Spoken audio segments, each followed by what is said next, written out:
అసలు ఈ రోజు ఏం జరిగిందో తెలిసి మీరందరూ ఆశ్చర్యపోతారు. నేనైతే పిచ్చి హ్యాపీగా ఉన్నాను. చాలా మంది ఫ్లైట్ టికెట్లు ఎక్కువ ఉన్నాయని కోయిటికి రాలేకపోయారు. మా బావ అయితే వచ్చాడు. చూడగానే చాలా చాలా హ్యాపీగా ఫీల్ అయిపోయాను మా బావని చూడగానే. అలాగా మా బావ ఈ రోజు నాకు సడన్ సర్ప్రైజ్ ఇచ్చాడు. నేను రెడీ అవుతుంటే సడన్ గా వచ్చేసాడు. నేను చూడగానే షాక్ అయిపోయాను. ఈ రోజు ఇంకా రెడీ అయ్యానో లేదో మా బావ కింద రెస్టారెంట్ లోకి తీసుకెళ్లి చాయ్ తాగడానికి అయితే తీసుకెళ్లాడు.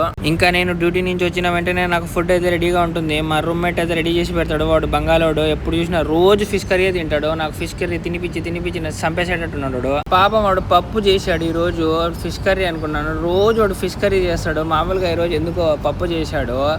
వెళ్ళి చూస్తే అన్నంలో ఈగలు దోమలు అన్నీ తిరుగుతున్నాయి. నేను అన్నం పడేసి కొత్తగా మళ్ళీ అన్నం చేసుకున్నాను ఫ్రెష్గా.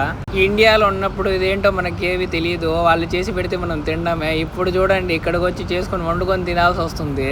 నాకు ఒక చిన్న డ్రీమ్ మిగిలిపోయింది మామ. అదేంటంటే బాగా అన్నం చేసి పెట్టే అమ్మాయి నాకు వైఫ్గా రావాలని కోరిక ఉండింది. ఆ కోరిక ఎప్పుడు తీరుతుందో ఏమో. నాకు అలాంటి వైఫ్ కనుక వస్తే నేను హమీద్ గాడినైనా అహ్మద్ గాడినైనా తీసుకెళ్లి ఒక పెద్ద రెస్టారెంట్లో పార్టీ ఇస్తాను. ఇది మాత్రం పక్కా. అన్నం తినిన తర్వాత నైట్ టైం కాఫీ తాగకుండా ఉండలేకపోతున్నాను మామ. అందుకని కాఫీ పొడి చక్కెర అన్నీ తెచ్చి పెట్టుకున్నాను. మా అన్నకు ఫోన్ చేసిన వెంటనే నాకు పాలు అయితే తెచ్చి పెట్టేశాడు. వాడైతే పాలు తెచ్చాడో లేదో నాకు చాలా క్లాసెస్ తీసుకున్నారు. మీరే వినండి. मुबारक भाई साहब, दूध लाऊं?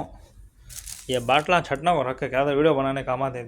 ये मैं मैगी ला लूँ तो खाना तो खा, नहीं तो खान तक मैं खाता हूँ। ओके కొంతమంది అన్నలైతే అమ్మా నాన్న చనిపోయిన వెంటనే బయటికి గెంటేశారు. మా అన్న మనసు అయితే గోల్డ్ మామ. నన్ను ఇప్పటికి కూడా వాడు తమ్ముళ్ళలా చూడట్లేదు, సొంత కొడుకులా అయితే చూసుకుంటున్నాడు. ఇంకా అలా కాఫీ చేసుకున్నాను మామ.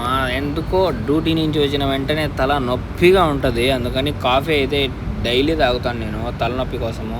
ఈ రోజుటికి ఇంతే మామ. మళ్ళీ వచ్చే వీడియోలో కలుసుకుందాం సండే రోజు. సరే బాయ్.